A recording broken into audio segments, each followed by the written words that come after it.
Okay, ito mga stock picks ko for the week of August 14. Number 1, Ayala Corporation. So average price ng Ayala Corporation is 897 pesos and 29 cents. So anything below that is a good price. Kikita nyo, uptrend siya ngayon. Based dito sa 1 week chart. Next is BDO. Ang current price niya is 116 pesos and 80 cents.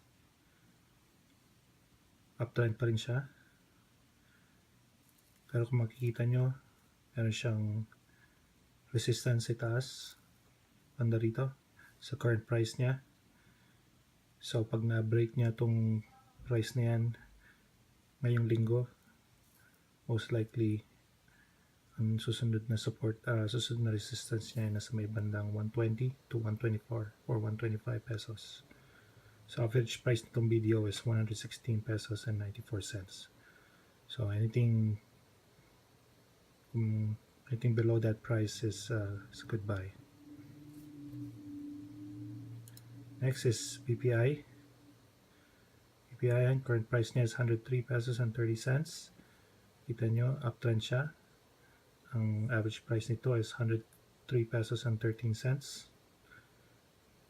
So anything below that is a good buy. Mapansin nyo dito sa chart, meron siyang mga long legs. May long legs siya dito. So parang dragonfly doji tong candlestick na to. Okay, so ingat tayo sa linggong to kung maglalagay kayo ng pera nyo dito sa stock na to for the week. Tingnan nyo lang, abangan nyo, baka bumaba at bago tumaas. Okay, so that's that for Bank of the Philippine Islands. Next is Cebu Air. Kita nyo, Cebu Air. Ang ganda ng takbo niya. So, sabi natin, usually yung sabi ko sa aking first video, usually ang talon itong wave na to, yung huli is kasing taas nitong talon na to. So, kita nyo, halos papantay na siya. Kulang na lang ito, di ba? Para maging kasing haba siya nito, kasing taas. So, most likely itong stock na to, ang resistance price niya is nasa top nitong candlestick na to. So, which is 132 pesos and 30 cents. Okay? So, ang average price naman ito is 120 pesos and 25 cents. So, pag nabili mo yan, below that price is makasigurado kang it's a good buy. Alright. Next is International Container Terminals, ICT. So, ICT, ang current price niya is 74 pesos and 90 cents. Ang average price niya is 74 pesos and 91 cents. Okay. So, makikita nyo dito na may malaki siyang green candlestick. So, burayin natin yung volume na yan. Disable ko lang muna.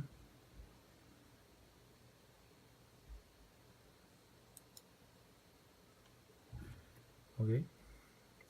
So, makikita nyo napakahaba niyang candlestick na yan. Which means ang daming shares na nag-trade dyan. Okay, pag nakakita kayo ng ganyan, malaking tendency niya na mag-sell. Pero depende sa news. Hindi ko alam kung anong naging news nitong company na to. Pero kung magandang news nitong company ito, malamang hindi ito bababa sa linggong to, kundi tuloy-tuloy pa yung tataas. Okay? So pagmasdan nyo lang tong stock na to sa umpisa. Kung bababa siya, huwag nyo munang sabayan ang pagbaba. Pero hintayin nyo tumaas bago nyo pasukan ng pera. Okay? Okay, so susunod, Manila Electric.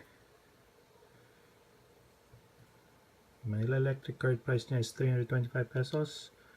Ang average price niya is 324 pesos and 93 cents. Kita nyo, uptrend siya. Meron siyang doji dito. Spinning top doji, pero so which means sa susunod na itong linggo to, pagmasdan lang natin kung anong gagawin niya. Pag nag-trade siya below itong candle na to, hintayin nyo lang bumaba. Pag hindi nyo na-break tong blue trend line na yan at umangat siya, sabayan nyo ang pag-angat yan. Okay? So susunod na resistance niya dito sa may 329, 330 hanggang 337. Okay? All the way to 342 up to 355, 354. Kaya susunod na stock na titingnan natin is Manila Water Corporate Company. Ang current price niya is 26 pesos and 60 cents. Ang average price nito is 26 pesos and 51 cents. Okay, so makikita natin na ilalim siya nitong blue trend line ko. Pero nakikita natin na paangat pataas siya.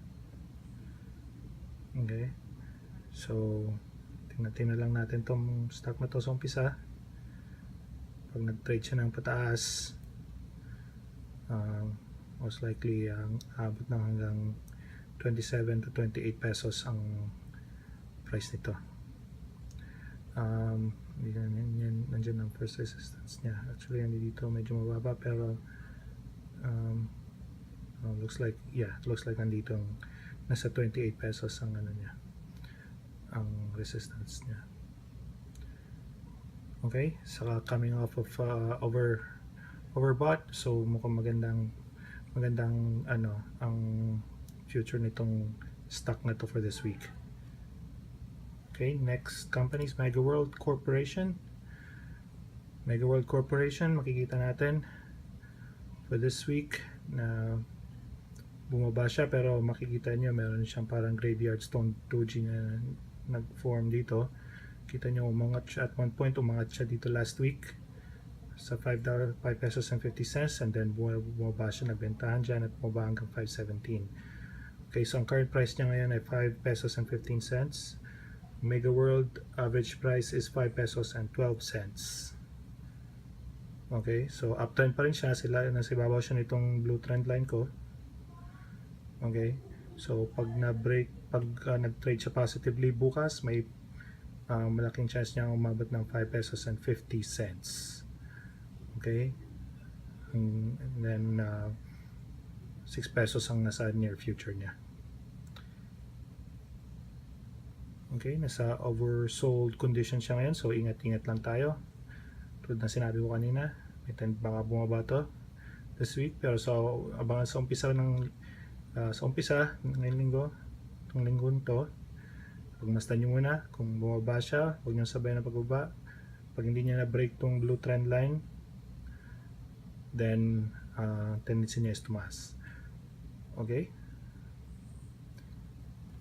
last company na titingnan natin is yung SM Prime Holdings. SM Prime Holdings, ang current price niya is 29 pesos and 45 cents. And ang average price niya is pareho, 29 pesos and 45 cents. Okay, so makikita natin na itong SM Prime Holdings is nasa taas ng chart na to. Tingnan natin kung sa monthly chart niya kung meron pa bang kasing taas niyan.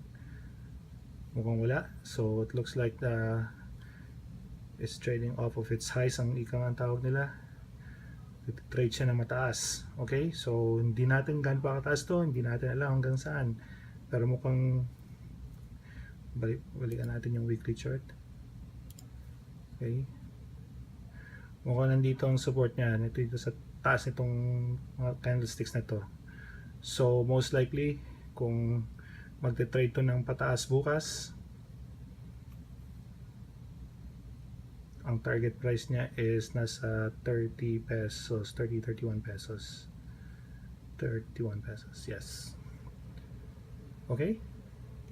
So yun ang mga stock picks ko ngayong linggo to para sa Philippine Stock Exchange. Sa mga ating mga blue chips company, yung lahat mga yan. So, tandaan, huwag sabayan ng pagbaba, sabayan ng pagtaas.